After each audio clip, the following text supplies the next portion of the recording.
من المسؤول عن انتكاسة الكرد في الانتخابات التركية؟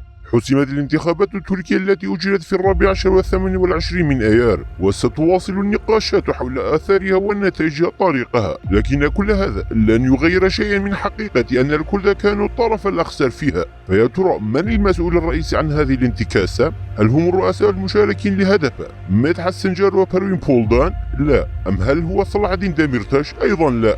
أم هو الشعب الكردي؟ بالتأكيد لا. أم هل هم كوادر ومناضلو هدفه؟ أيضا لا. من يتحمل المسؤولية الرئيسية لهذه الانتكاسة هو البكك وزعيمها في إمرالي وقادة مجموعة أنقرة كالكان وبايك وقريلان وقرس. وهناك في الجانب الآخر أعضاء الحزب العاملين في إعلام الحزب في بروكسل الذين يسمون أنفسهم مثقفين والمشاركين لهذه السياسة طيلة 24 عاما، فهم شركاء في تحمل مسؤولية هذه الانتكاسة والخسارة. والآن يجعلون بروين بولدان كبش الفداء لمجرد إبعاد البكك عن خانة الاتهام والمسؤولية. البكك جعلت الكرد أعداء لأردوغان. بدأ إعلام البكك بصناعة أكاذيب انتصار أردوغان انتصار بطعم الهزيمة، ولم ينتصر حقيقة. أردوغان تلقى صفعة من الكرد لم ينتخبوا أردوغان، بينما في الحقيقة انتصر أردوغان وجبهته العنصرية من المتطرفين الأتراك، وأصبح الكرد قرابين الخلافات وعداوة البكك الفارغة لأردوغان.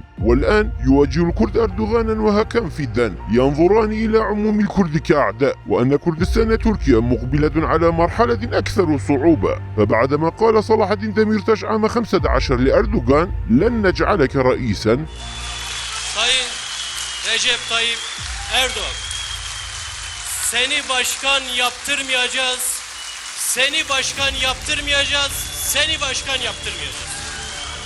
شهدت عموم كردستان موجة من الانفجارات، دمرت 11 مدينة كردستانية على خلفية حرب الخنادق، لقي آلاف الأشخاص مصرعهم. والآن وبسبب شعارات البكك الفارغة سنقضي على فاشيات أكابا ومهابا، سيحدث ما هو أسوأ ليس في كردستان تركيا فحسب، بل في كافة بقاع كردستان وخصوصا غربيها. فكان أول خطاب لأردوغان بعد فوزه بصدد استمرار العمليات العسكرية خارج الحدود وفي كردستان سوريا بالذات. البكك جعلت الكرد أعداء لأردوغان، فلا مجال للمفاوضات والعطف والتعويضات.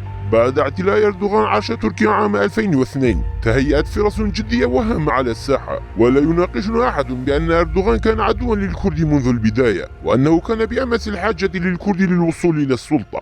ألم يكن هو أردوغان نفسه الذي سمح للجريلا باجتياز الحدود بزيهم واستقبالهم بشكل رسمي وتجولهم في المدن والبلدات بزيهم ونشرهم رسائل السلام والحرية في ساحة آمد؟ أليس هو أردوغان نفسه الذي كثيرا ما ردد عبارة كردستان وقال بأن المشكلة الكردية هي مشكلتي؟ فكان بإمكان الكرد الاستفادة من هذه الفرصة الذهبية، إلا أن ذهنية البكك حال دون ذلك بل وأضاعتها إلى الأبد. البكك أنهت القضية الكردية في تركيا عمدا وتضليلا. عقب انتفاضة شعب إقليم كردستان عام 91 برزت القضية الكردية للوجود على الساحة الدولية وبشكل لافت، وكان لكردستان تركيا حظها من التنعم بنسيم الحرية. ووجدت الدولة التركية نفسها أمام أكبر تحد تجسد فيما تسمى بالمشكلة الكردية، واضطر رئيس الجمهورية التركي آنذاك سليمان ديميرال إلى الظهور إلى العلن والاعتراف بتقبله بحقيقة الكرد. وبرزت هذه القضية للوجود يوما بعد يوم حتى قضت إمرالي والباراديغما الجديدة للبكك ومواقفها المتزامتة على القضية الكردية وأنهتها.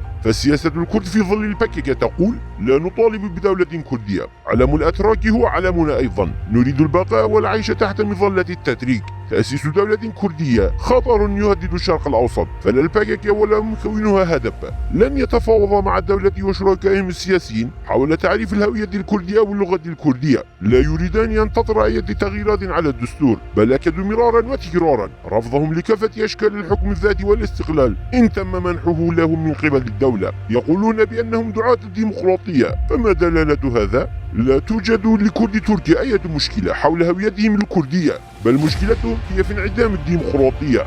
مشكلة الكرد ليست متعلقة بالقومية والعرق، بل تتعلق بانعدام العدالة، وهي مشكلة عموم الأتراك. وبهذه الرؤية حاولت البكك أن تثبت أنه لا توجد هناك مشكلة كردية في تركيا. حولت البكك عموم مطالب الكرد إلى شعار الحرية للأوجلان واللقاء به، والكل يعلم أن البكك منظمة إرهابية في أوروبا وأن أوجلان إرهابي. رغم هذا باقي الكرد معدوم المواقف تجاه أبسط حقوقهم المشروعة كحق التحدث باللغة الأم.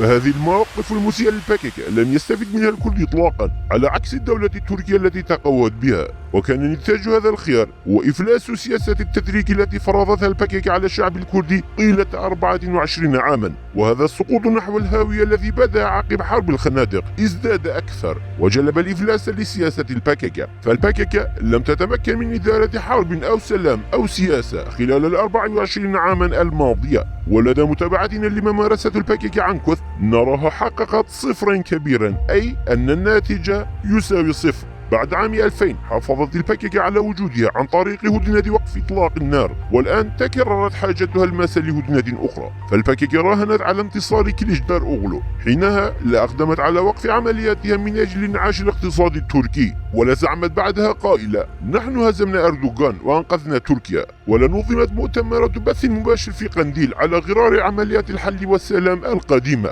ولا تعثر الإعلاميون ببعضهم البعض، ولا صدرت قيادة الباكيكا تصريحات الانتصار، أي أن هدنة ما بعد 2000 وسيناريوهات اللقاءات القديمة كانت ستعرض من جديد دون تحقيق شيء من حقوق الكرد المتعلقة بالهوية، بل إن تعفن القضية الكردية على أروقة الدولة التركية آنذاك لما كانت سوى مسألة وقت. على كافة أجزاء كردستان أخذ الدروس والعبر من هذه النتائج. ينبغي على المثقفين والوطنيين والشعب الكردي في كردستان التركية معرفة هذه الحقيقة جيدا. نتاج 40 عاما للباكيكا هو الإفلاس، وأن هذا الإفلاس لم يكن سببه أسماء المرشحين أو خطأ انتخابيا طبيعيا، بل إن هذه الانتكاسة والإفلاس مرتبطان بلب أنطولوجيا الباكيكا. سترفع الباكيكا من وتيرة الجدل والنقاش من أجل تحريف الوضع القائم، وستلجأ أكثر لإيران، وستدعو الكرد للوحدة الوطنية، وتدعو الشعب للنضال والمقاومة أكثر. ينبغي على الكرد أن لا يعادوا فقط سياسة أردوغان المعادية للكرد، بل ينبغي عليهم معاداة سياسة الباكيكا